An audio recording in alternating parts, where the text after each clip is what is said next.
And it's just such a sad day. I mean, I can only sum it up in one way, that Michael represents, to me, the cornerstone of the entire global music industry. And by that I mean it doesn't matter what genre of music you represent or who the artist is. You know, it could be Springsteen, it could be Beyonce, Mariah, it could be anyone. But Michael certainly was the cornerstone musically to everything and connected all of those things. Is there a morality tale, Tommy, to the fact that as big as he was, and as you so eloquently paint this picture of this gigantic global success story, that he was often broke, he didn't have 50 bucks in his pocket from time to time, his personal items were being auctioned off, this impossible series of 50 concerts in the United Kingdom was largely to keep him solvent, borrowing money from Persian Gulf potentates. I mean, is there a morality tale there, Tom?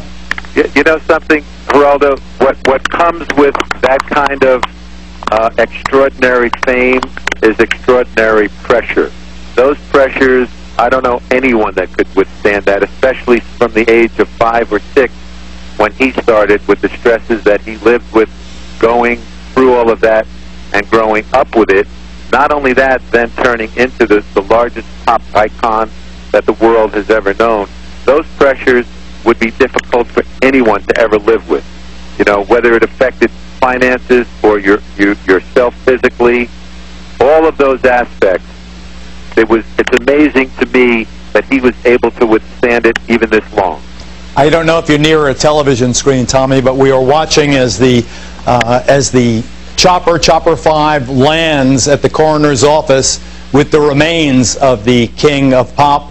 You know, however he lived, this is a very humble final scene to that story that trajectory that we all witnessed as they take his remains out of the chopper, and our live cameras watch it. Tommy, I have to say before I let you go, just in the times that I was with Michael and talking to the people who were closest to him during his times of greatest duress, I was extremely skeptical that these British concerts would ever go on. I know that as recently as a couple of months ago, he had not hired a choreographer.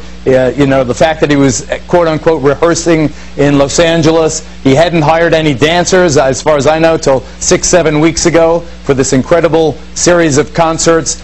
Do you think that this final burden helped put him over the top? I think that the pressure of that burden had to be enormous for Michael. Don't forget, being the icon that he is and trying to recreate that once again, I'm sure it put an inordinate amount of pressure on him that, you know, would be difficult for anyone to bear, you know. And the only thing that I hope is that everyone would at least give him and the family the respect of treating him with as much of the respect that he is really due as one of the greatest creative forces ever, despite the things that may have been in his life or his pitfalls. You know, he deserves that, I think, more than anyone, because he's certainly given all of us so much. Tommy Mottola, the former chairman of Sony Music Entertainment, and a giant in the business in his own right. Tommy, thanks for taking the time to get on the phone. I appreciate it. Thank you, Geraldo. Okay, you know, there is people are saying that, you know, this is going to be like when Princess Di died. I don't believe that it will be that kind of raw outpouring, because people are so conflicted, even those who love Michael Jackson. And believe me, because I was part of that world for, you know, the period around this latest criminal case, I saw the devotees, I saw the groupies, I saw all the rest of it, and I was actually with Michael Jackson in Times Square not more than 2 years ago. I forgot about it till the second. We've got to get that tape. I wasn't physically with him. He got on the phone. We talked to his fans in Times Square who had gathered there to show their support. And Julie Banderas, Julie Banderas is in Times Square now live with some of the fans and some of the people who are curious about the activities of this tragic day. And she also has a look into Jackson's turbulent childhood. Julie. Yeah, Geraldo, first of all, just to give you an idea of some, if you could just pan over here, Paul, just so you can see the masses of crowds that have gathered here in Times Square. Those are actually the ticket booths where people come and buy Broadway tickets. People have been asking me, is there a show in Times Square? What's going on in Times Square? We tell them Michael Jackson has died. Many people, when they learned about Michael Jackson passing away, they came to Times Square for some reason. Perhaps this is because this is the crossroads of the world where people from all around the country, all around the world come to gather here today. Silvio is actually from Australia. Silvio, you got the news. You're here traveling in New York City. Absolutely.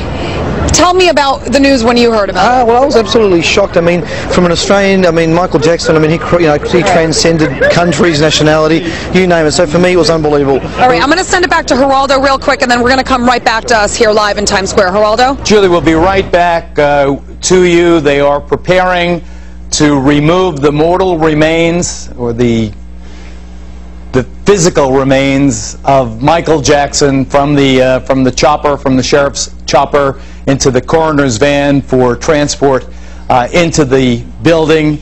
And as we look at this universally humbling experience and this scene, this poignant scene, it's hard to make the transition from this to the Thriller video or the Ed Sullivan appearance or the other seminal events that have marked his life. So now he's in a plain white van. They will be transporting him, from what Adam reported, to an expedited autopsy. The toxicology results, Doctor, will take how long, Dr. Siegel? They'll take about 2 or 3 days. The first part will be to look at the physical remains, the organs themselves, and then they will start to look at them under the microscope. The entire autopsy should take just a few days. Some of the toxicology reports will take a little longer. The initial ones, just 2 or 3 days.